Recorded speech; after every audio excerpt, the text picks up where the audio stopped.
So ayan, good morning mga idol. Work update. Kabit tayo ng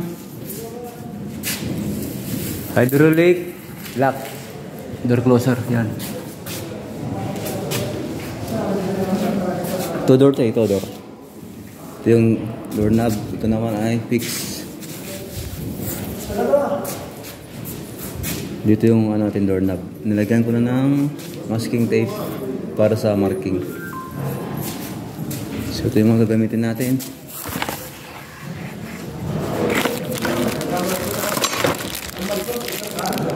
Ito yung kalagay dito. Yan.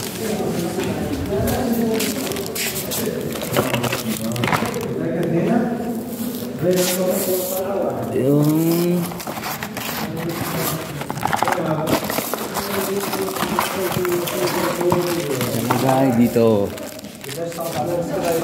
Yan.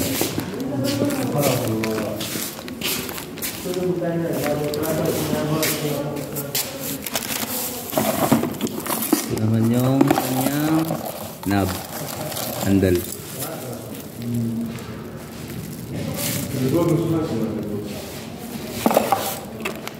May dalawang piraso ito. Ito yung isa.